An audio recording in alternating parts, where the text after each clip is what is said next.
De vuelta con ustedes, mencionábamos que la oposición dejó de ser una alternativa por los errores cometidos. Lo decía Stalin González, miembro de la directiva del partido Un Nuevo Tiempo, pero lo contextualizamos por supuesto con lo que está ocurriendo, con otras voces que han estado en nuestro espacio y hablan de un ciudadano que ha perdido la confianza en su dirigencia política, que en las encuestas se visualiza un 70% que espera un dirigente político que no venga ni del chavismo ni de la oposición. Y en medio de esto también, por supuesto, otros hablan de la posibilidad de que esa desconexión y ese descontento que existe lo pueda capitalizar una figura lejana al mundo político, como es llamado un outsider. Felipe Mujica, secretario general del MAS, y le consultábamos si, entendiendo que el contexto hoy se abre a que el Consejo Nacional Electoral pueda plantear un escenario de primarias, pero ¿las primarias de quién? Porque hemos escuchado primarias de la Plataforma Unitaria. En la Alianza Democrática hay distintas voces, el MAS plantea unas primarias a 2 vueltas y pareciera que, aunque hay disposición por lo menos del poder electoral, no parece haber tal vez la misma disposición de los sectores políticos del país de que sea la primaria y no las primarias. Sí, bueno, en primer lugar, déjame hacerte una observación que yo la hago cada vez que escucho la palabra. Yo creo que hablar de clase política es una equivocación.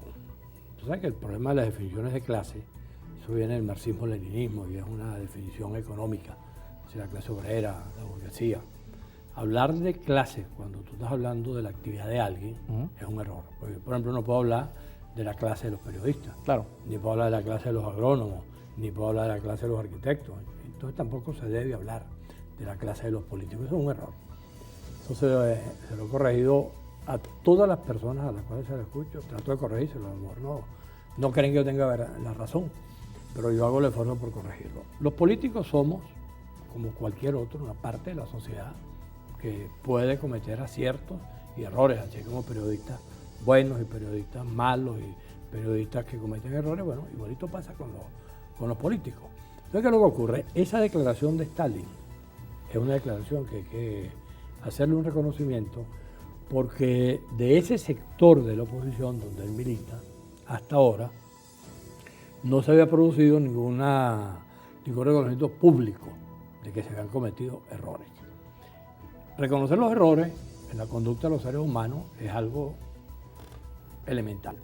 Si tú te equivocas, la manera de tú poder comenzar a hablar con autoridad conmigo, o si es al revés, si yo me equivoco, es que reconozca que yo me equivoqué o que tú te equivocaste. Y a partir de allí se comienza a conversar en otro tono. Entonces, los políticos venezolanos, y estoy hablando de los políticos de los del gobierno y los de la oposición, tenemos que reconocer ante el país la cadena de errores que han cometido, de todo tipo, porque hay errores de todo tipo. Lamentablemente no veo forma de que haya una conducta asertiva, sino que se tomaron decisiones que se pensaron que eran las correctas, se fueron acompañadas y terminaron donde terminaron. Esa es la parte de los políticos que estamos obligados a reconocer. Los ciudadanos también somos responsables, hablando en primera persona, porque los ciudadanos es como todo. Yo puedo llegar y proponerte a ti, mira, vamos para que trabajes en una emisora en Delta Macuro. Y te propongo también que vengas a trabajar en una emisora en el área metropolitana. En una te digo, te voy a pagar tanto, y en otra te digo, te voy a pagar 10 veces lo que te estoy proponiendo para la primera. Tú tienes la capacidad de escoger entre un camino o el otro. Tú te puedes equivocar diciendo que te vas para el Delta, o puedes decir, no, yo me voy para Caracas. Bueno, lo mismo pasa en la política.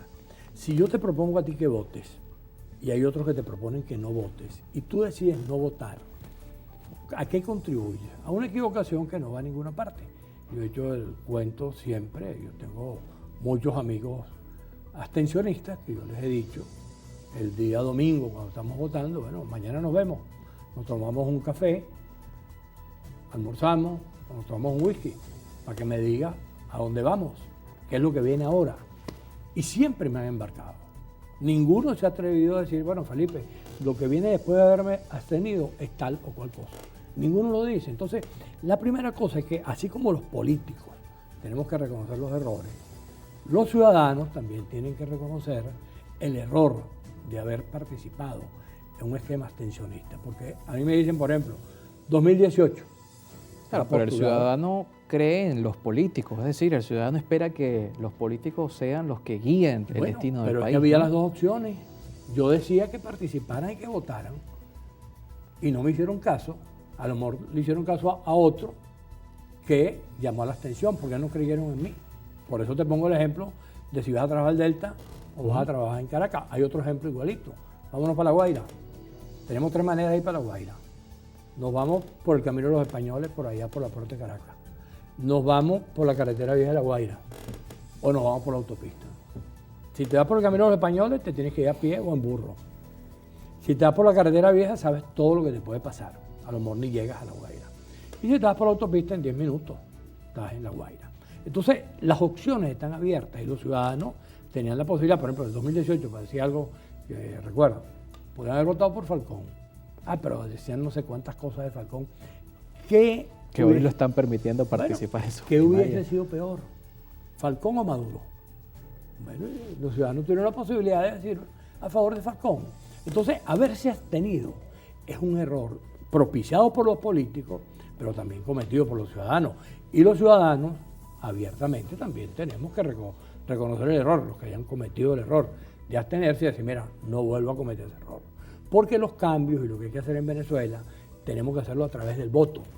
Y hay que recuperar el voto. Y por eso cuando estamos hablando de todo esto, de primaria o del método que sea para llegar a los acuerdos, tiene que ser en función de un gran acuerdo unitario que permita que el país vislumbre que los políticos, el sector político del país, el sector opositor político de Venezuela, se puso de acuerdo para plantear una alternativa transparente, con credibilidad, con opción. Y en el momento que eso ocurra, yo estoy seguro que se generará un reencuentro entre la gente y los políticos en la parte política.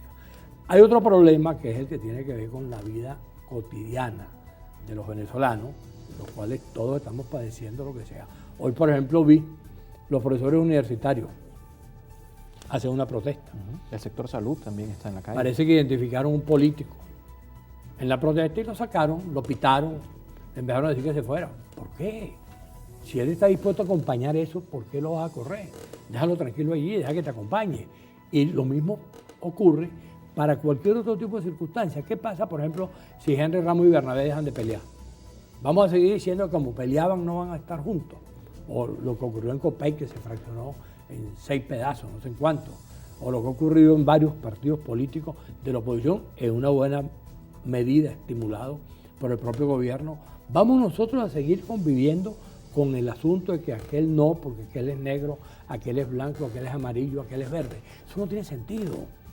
Hay que entender que aquí no puede haber exclusión, que el reconocimiento de los errores pasa también por reconocer que además del error de la abstención, está el error de la descalificación, que es terrible, porque tú y yo no podemos hablar si tú me descalificas a mí y yo te descalifico a ti. Inmediatamente terminamos de cualquier manera, pero no hablando. Entonces, lo primero es respetarnos. Entonces, respetarnos, no excluir a nadie y tratar entonces, entre todos, porque aquí no sobra nadie, entre todos construir lo que haya que construir. Ve, por ejemplo, hablando de una cosa que me imagino que en algún momento le ibas a preguntar, el tema del proceso interno del mar.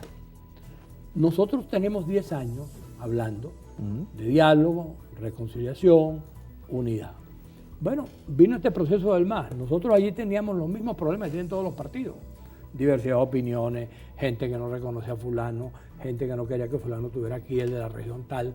Bueno, chicos, y nos dedicamos afanosamente a ponernos de acuerdo y conseguimos una cosa que es totalmente coherente con lo que estamos diciendo para el país. Que hubiese planchas únicas, que hubiese la posibilidad... Pero eso es un consenso, no es primaria. Claro. Bueno, pero tú sabes que parece más complejo un consenso que una primaria. Es mucho más complejo. Hoy. Nosotros creamos el consenso y lo validamos con el voto, porque votamos. Así como se armó el consenso y se postularon las planchas, también hubo una convocatoria y participó el 90% de los recensados, dándole el visto bueno a ese acuerdo que se ha tomado. Todo eso fue supervisado por el CNE. Nosotros invitamos al CNE, no fue que el CNE nos dijo, mira, tenemos que ir. No, nosotros invitamos a los distintos eventos, al organismo electoral. Y el organismo electoral, de la mejor manera, participó, escuchó los debates, chequeó los asistentes, le dio el visto bueno a todo lo que hicimos. Por eso fue que tuvimos el martes allá, agradeciéndole toda la ayuda que nos habían prestado. Bueno, allí nosotros fuimos coherentes. Nosotros pudimos haber puesto la torta y en vez de hacer lo que hicimos, nos hubiéramos caído a golpe y hubiésemos 20 planchas y al final cualquier cosa hubiese pasado. No, fuimos coherentes con la unidad, con el diálogo, con el consenso y así culminó un proceso donde le dimos al país lo que estamos diciendo que tenemos que hacer los venezolanos, que es dialogar, reconciliarnos, encontrarnos. No estamos en este momento los masistas en este evento que acabamos de culminar. Hablando de reconocer errores, nos toca despedir y de poder pasar la página a los sectores que han apostado, a sectores que hoy conforman la Alianza Democrática, no es el caso del Movimiento al Socialismo, pero a esos sectores se les atribuye haberle hecho el juego al gobierno, por decirlo de forma sutil. Hay términos más fuertes para referirse a esto. Es algo que es posible dejar atrás. Es decir, incluso un politólogo acá en nuestro espacio decía, la plataforma unitaria debe trazar una línea roja que deje por fuera a quienes le han hecho el juego al gobierno, entre ellos, por supuesto, la Alianza Democrática. Bueno, eso... ¿Qué posibilidades hay de quienes han planteado el diálogo, quienes se han sentado con el gobierno, puedan ser reconocidos también como opositores por el otro sector político? Si tú partes de la idea de la no exclusión, estás dando el primer paso para poder reconocer todo lo que haya que reconocer. Todo a su tiempo, porque eso no es fácil. Es evidente que en esos procesos que han vivido esos partidos y esos procesos de descalificación que entre ellos se han dado, tiene mucho que ver también la acción del gobierno, de una manera o de la otra. Ahora, ve por ejemplo una experiencia que yo siempre la pongo para que sirva de referencia. No porque no supieran qué era, sino que los patricios de un paso, que fue que se responsabilizaban de lo que había pasado. Entre ellos se responsabilizaban de todo.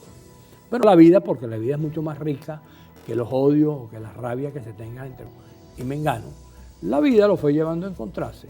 Vino el plebiscito contra Pinochet, que Pinochet pensó que lo ganaba, lo convocó él. Bueno, y la oposición chilena no tuvo más remedio que ponerse en manos de Patricio para que dirigiera el proceso, la campaña, los contenidos, y no le quedó más remedio que reconocerlo. De allí nace posteriormente el nombre de Patricio como eventual candidato.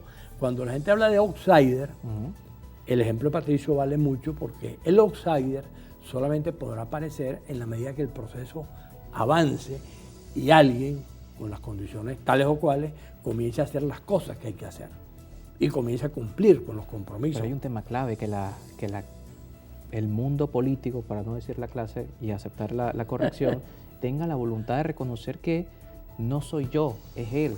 Bueno, está el mismo ejemplo. Es un tema importante. El mismo ejemplo en chileno, caso, estaban reunidos. Porque si uno ve los nombres de las candidaturas, estamos hablando de líderes políticos de... Pero es que ve lo que es la vida. Reunido Ricardo Lago, que era el jefe del Partido Socialista Chileno y el que está en mejor condición porque había aprovechado un programa de televisión para pegarle a Pinochet y decirle unas cosas. Reunido Eduardo Frei y Patricio. Y Ricardo le dice a Patricio, mira, yo soy el que está mejor, soy el más conocido, pero el que puede ganar y el que puede ser reconocido por Pinochet eres tú, el candidato eres tú. Y eso fue después de un debate sobre primarias y acuerdos. Es decir, la política y las conductas humanas permiten que todo ese tipo de correcciones puedan aparecer. Y yo a eso le digo a los amigos que andan pesimistas, digo, no seas tan gato negro, deja que las cosas se desarrollen. Ahorita a lo mejor no hay nada que decir, mira, que esto está clarito por aquí. Claro. Bueno, el esfuerzo por ponerlo claro. Bien, muchísimas gracias por acompañarnos esta tarde. Gracias. Felipe Mujica con nosotros, secretario general del Movimiento al Socialismo. Hacemos una pausa y al regreso Emilia Useche estará con nosotros del partido UPP 89.